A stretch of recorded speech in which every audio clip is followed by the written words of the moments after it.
तर गीता ज्ञानदाता 8व्या अध्यायाच्या 13व्या श्लोकात म्हणतो, ओम इति एकाक्षरम ब्रह्मव्याहरण माम अनुस्मरण य प्रयाती त्यजन देहम स याती परमाम गतीम.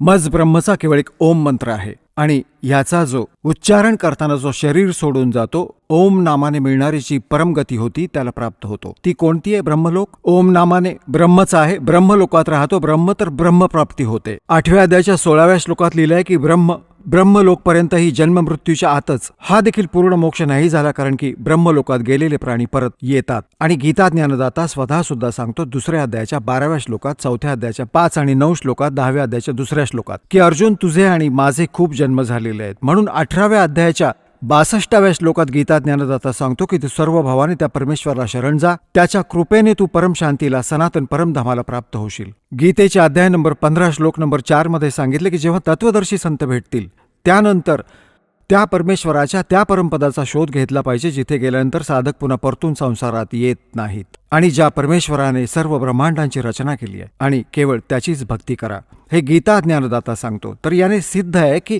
श्रीमद भगवद्गीतेचं ज्ञान देणाऱ्यापेक्षाही अजून एक सुप्रीम पॉवर आहे.